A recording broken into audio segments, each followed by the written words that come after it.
Seperti biasa saya akan jelaskan dulu tentang definisi judi. Tentu secara global, judi itu diberikan gambaran oleh para ulama segala sesuatu yang dijadikan sebagai permainan. Segala sesuatu yang dijadikan sebagai permainan dengan mempertaruhkan harta ataupun jiwa.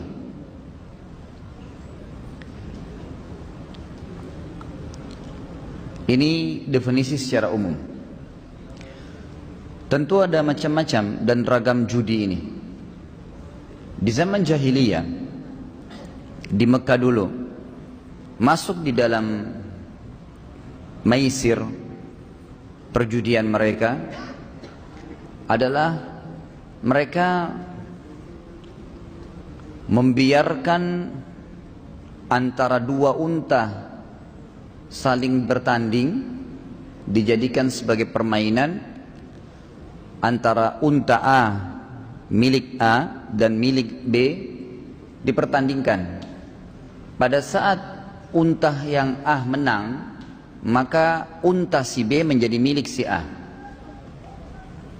Ini contoh perjudian di zaman jahiliyah yang pertama. Dan ini hukumnya haram, tidak boleh, karena dia menjadikan permainan tadi dengan mempertaruhkan harta yang dia miliki atau jiwa. Jadi kalau dalam Islam seseorang tanding balap mobil misalnya, balap motor, kemudian panitia menyiapkan hadiah sendiri, tidak merugikan salah satu dari dua pihak yang sedang bertanding, itu lain, bukan judi. Disiapkan piala kah, disiapkan ini kah, orang lomba Al-Quran, siapa yang menang dapat beasiswa begini, nggak ada masalah itu. Itu bukan judi. Tapi masuk judi di sini adalah kalau dipertaruhkan antara dua tadi seperti unta dengan unta, yang menang mengambil hak yang kalah. Ini nggak boleh. Ini jenis judi yang pertama. Jenis judi yang kedua adalah mempertandingkan antara dua budak. Ini zaman jahiliyah ya. Dua budak, si A punya budak manusia, si B punya budak, disuruh berantem, suruh gulat. Kemudian nanti kalau menang budaknya si A mengalahkan budak si B, maka secara otomatis ya budak si B diambil alih. Hampir sama dengan pertama, cuman di sini bedanya yang awal hewan, yang ini manusia. Kenapa dibedakan oleh para ulama? Karena dasarnya budak bisa diperjualbelikan, ya kan gitu. Jadi di sini jelas manusia. Manusia kalau umum tidak boleh perjualbelikan.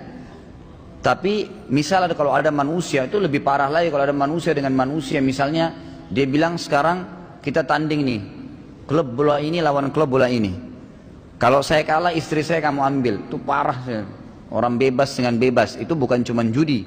Ya, itu sudah masuk dalam kategori banyak sekali dosa besar. Kezaliman, perzinahan terbuka, dan beragam macam dosa masuk dalam, termasuk bagian daripada perjudian sendiri. Tapi di sini budak memang biasanya dibuat begitu. Disuruh bergulat misalnya, atau disuruh ya melakukan sesuatu yang diinginkan, diperebutkan oleh dua tuan. Kemudian yang kalah akan mengambil budak, yang kalah, yang menang akan mengambil budak orang yang kalah. Ini juga termasuk perjudian yang tidak dibolehkan. Jadi walaupun satu waktu orang Islam perang, jihad, kemudian dapat budak, tidak boleh dilakukan seperti ini. Tetap tidak boleh dibuat mereka bertanding, berantem, gitu kan? Kemudian hasilnya yang kalah diambil. Masuk dalam contoh yang kedua ini, tidak bolehnya orang nonton perkelahian lalu bertaruh. Seperti misalnya tinju antara A dengan B. Saya pegang si A, Pak Yoyo si B. Pak Yoyo, kalau petinju saya menang, Pak Yoyo bayar saya sekian. Masuk dalam kategori judi, sama tadi. Cuma bedanya kalau awal langsung diambil alih, gitu kan? Walaupun sekarang ada perusahaan begitu ya. Ada perusahaan-perusahaan yang mensponsori petinju.